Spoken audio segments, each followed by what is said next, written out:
Hi guys, welcome again to my channel. My name is Adeyinka Otumba. If you're seeing me for the first time, and if you're a returning subscriber, welcome back to my channel and thank you for always coming back. In case you're new to this channel, on this channel we do lifestyle vlogs, recipes, and relationship and everything in between. So if that sounds like something you like to watch on YouTube, then please don't forget to subscribe to this channel. Now let's go to what today's video is about. Now today's video is more like a story time as well. Like I did a story time last week, so today's video is a story time and I'm going to be gisting you guys about the first time I was stalked and I was threatened to be murdered. Somebody threatened to murder me. Yeah, somebody threatened to murder me. And so, and at this point I was in Unilag at the time and I was studying law. Please, you guys should never ask me where my law career went to. Law career had an accident. Full accident. He had an accident, so yeah. But yeah, I was studying law at the time and I remember sitting down in class one day when a text message came in and the person said to me, "Oh, hi Inka, how are you doing? Blah blah blah. My name is Tunde Onabanjo." So as you all know, my or you guys don't know, my maiden name is Onabanjo. So somebody had said to me, "Oh, my name is Tunde Onabanjo. I'm your cousin." And I'm like, "Well, I don't know who that is. I don't have a cousin called Tunde Onabanjo." So I was like, "Oh, you don't remember me? I'm your cousin. I'm this, I'm that." I said, "Well, I don't know you." So, I mean, thinking that that was the end of it and all of that, then he sends me a message and it's like, "Oh, he's just trying to know me, blah, blah, blah, blah, blah." Then it was like, okay, he needed some money, he's broke, he's this, is that. I'm like, well, I don't have money. I don't have any cousin called Tunde Onabanjo. So, at this time, the driver used to drive me to school and he would wait for me outside and come and pick me up. I mean, until I'm done with my class and then go back in the car. But on this day, I don't know what's going on. I think the driver was busy, so it was my cousin that was picking me up from school.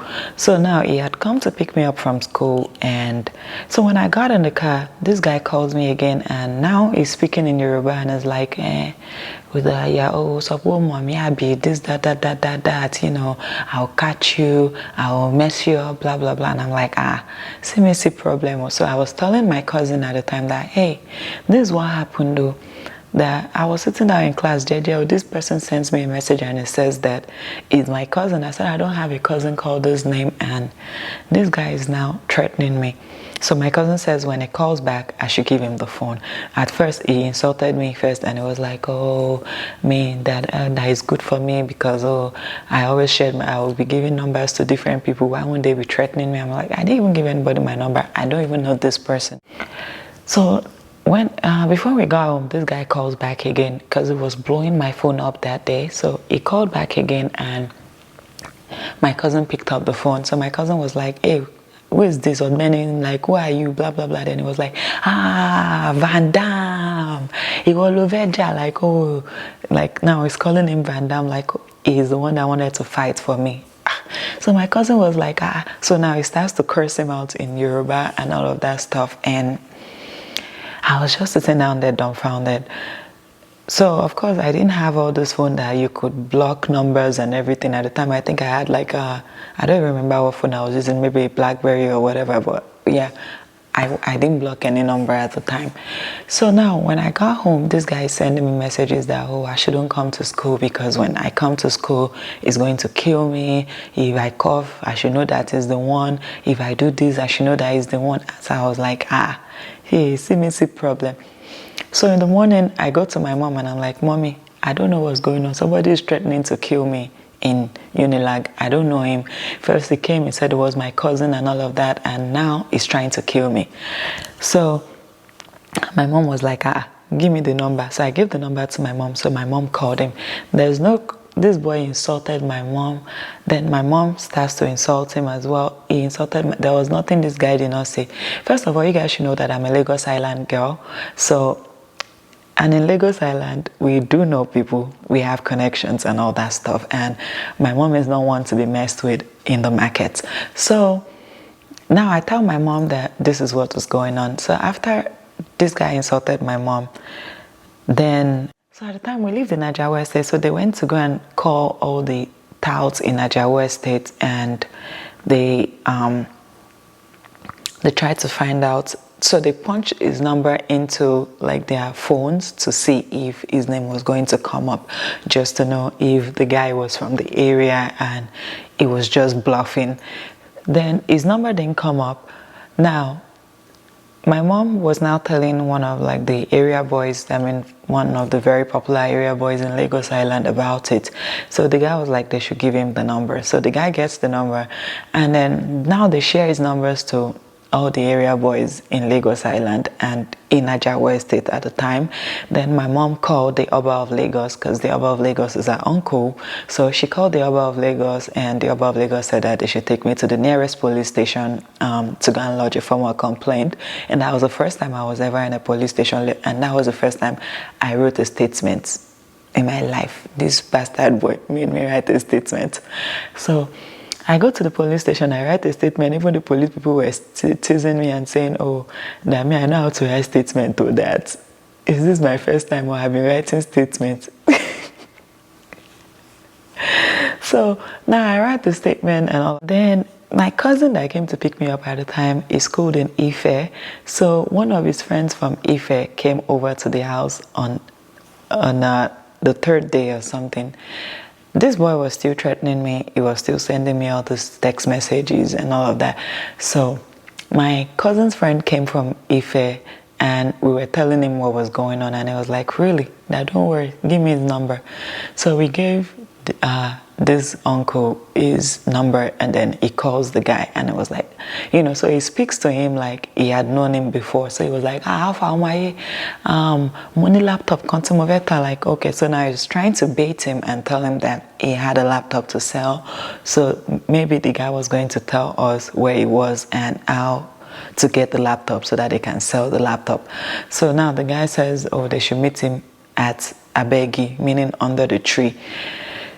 So when they hung up, they are asking me where Abeg is, and you know, like I'm like, I don't even know where Abeg is. When they drop me off in front of my class, I go in my class, I don't even go and meet. I don't know where Abeg is. I don't know anything, you know. So now I start to ask people, you know, like that, do they know where Abeg is and everything? So they were like, oh, it's around education and everything. So now at this point, they gotten police officer from this police zone called Lion Building. They've gotten police officers from Banti. They've gotten police officer from my area in Ajawa Estate. And then there was a bus full of touts outside of the Unilag gate as well. Because nobody messes with me. Nobody messes with me. Not in Lagos. So the uncle gets to the gate and has a backpack, like he had the laptop in the backpack. So he calls the guy to tell him he's outside and, you know, the guy should come out. So the guy now picks up the phone and is like, I don't know how he made them or how he knew that they were trying to beat him. So now he goes, every arrest me, blah, blah, blah, blah, blah, blah.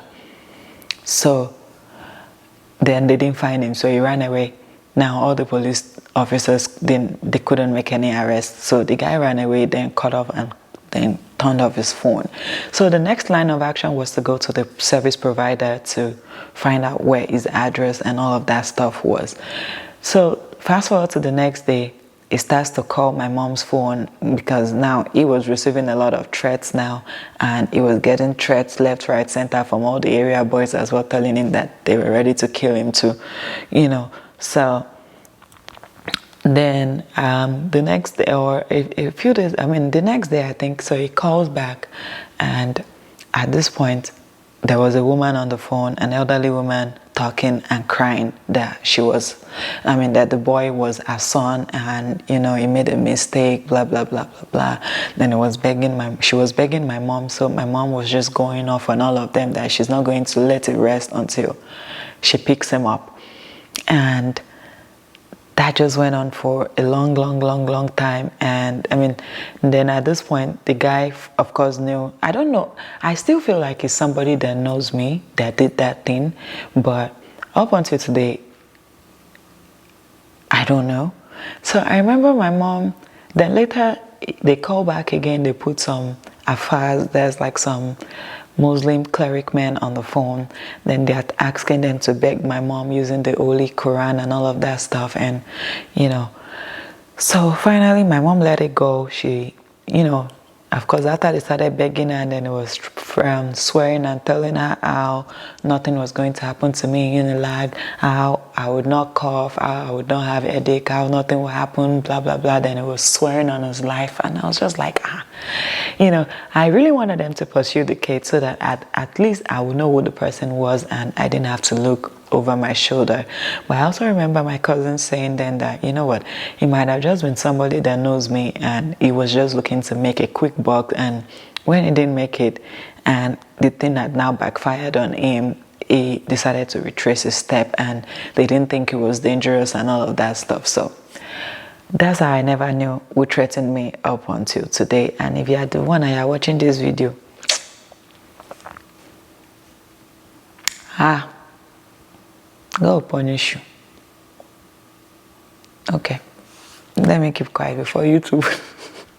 Because this guy tormented my life. I was scared. At that time. I was like, what could I have done? How did I insult somebody that I was not meant to insult? Or maybe it was, I don't know, maybe it was even somebody in my class. But that's the end of my story. We never arrested him. I never knew who the guy was up until today.